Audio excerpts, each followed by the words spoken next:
Jangan lupa untuk subscribe dan nyalakan lonceng notifikasinya. Pemirsa, apa penyebab gempa dengan kekuatan magnitudo 5,8 yang berpusat di arah tenggara Kuta Selatan Bali? Apakah ada indikasi gempa susulan? Kami sudah terhubung dengan Kepala Pusat Gempa Bumi dan Tsunami BMKG, Pak Daryono. Pak Daryono, selamat malam. Selamat malam, Mas. Ya, Pak Daryono, apakah ada informasi yang diterima dari BMKG berkaitan dengan kerusakan yang diakibatkan oleh gempa dengan magnitudo 5,8 ini? Iya, jadi hingga saat ini kita belum mendapatkan informasi gempa susulan. Karena memang meskipun spektrum gempanya itu luas, tapi ini gempanya itu memiliki epicenter yang dalam, sehingga dengan spektrum, dengan kedalaman yang dalam itu, maka akan menyebabkan kerusakan dalam wilayah yang luas. Gempa ini menurut analisis kami, kita mengenal sebagai gempa intrastab karena bersumber di dalam lempeng, di mana lempeng Australia yang menunjam ke bawah Bali dan Lombok itu mengalami deformasi, patahan di dalam, dan patut disyukuri bahwa gempa ini kedalamannya di kedalaman menengah, yaitu sekitar 134 km.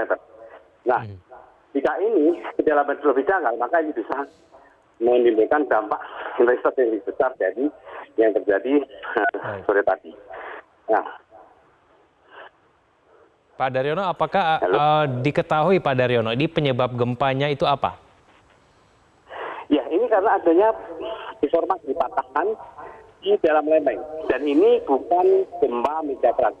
Kalau gempa megatrust itu gempa yang bersumber di bidang kontak antar lempeng, tetapi kalau gempa intrastab itu berada di bawah sistem megatrust dan di lebih dalam, ya, sehingga itu memiliki kemampuan untuk meradiasikan energi seismik yang lebih kuat. Baik, Pak Daryono, apakah ada potensi gempa susulan?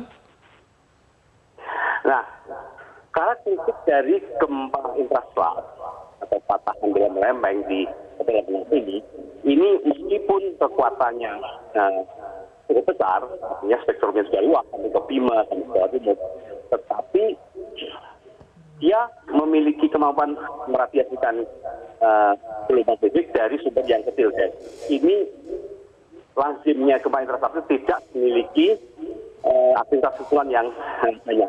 Bahkan kita mengenal gempa intrastab itu mungkin aftershock yang kita kenal sebagai lag of aftershock. Seperti halnya terjadi di Jawa Timur pada tahun lalu, itu juga merupakan karakteristik gempa intrastab, dan meskipun kekuatannya berskala 5, atau 6, tapi itu bisa menimbulkan kerusakan kalau kedalamannya relatif lebih dangkal daripada yang terjadi di Bali. Nah, yang di Bali patut kita syukuri kedalamannya di menengah, di 134. Ini menjadikan masyarakat saja hanya merasakan saja, meskipun mencapai intensitas 4 MMI yang itu sebenarnya kerusakan cukup kuat, namun belum bisa menimbulkan kerusakan karena kerusakan itu berangkat dari skala intensitas 6 MMI. Baik, Pak Daryono, apakah dengan adanya gempa ini masyarakat di wilayah Bali dan juga mungkin di NTB begitu boleh beraktivitas seperti biasa? Iya, boleh, karena kalau kita melihat perkembangan terakhir, gempa ini tampaknya tidak akan diikuti gempa susulan yang besar karena memang karakteristik intrastab seperti itu.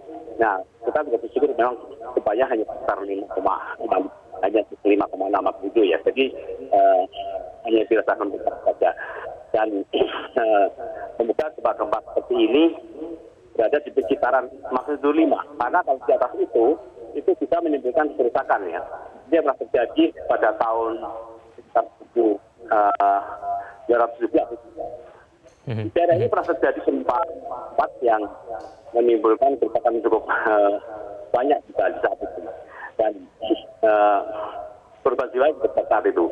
Nah, berkaitan dengan gempa intrastab ini merupakan ciri bahwa adanya sebuah tekanan lempeng pada bagian bawah, yang itu kalau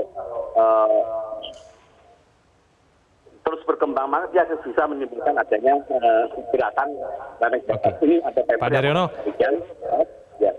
apabila ada gempa susulan, wilayah mana saja kemudian yang patut diwaspadai? Kalau gempa susulan tentu saja ya tidak jauh dari deformasi yang terjadi saat ini, karena sebenarnya gempa susulan itu kan sebuah aktivitas di mana zona terdeformasi itu akan karena terjadi pergeseran, maka dia akan kembali ke dari keseimbangan. Proses terjadi sehingga pusatnya juga tidak jauh beda dari pusat saat ini. Tapi seperti sekali lagi saya sampaikan bahwa gempa intrastat itu memiliki karakteristik lack of aftershock ya, dan biasanya energi yang keluar pertama kali itu sudah maksimal gitu Mas. Baik, Pak Daryono, terima kasih atas informasinya. Selamat malam, Pak Daryono. Ya.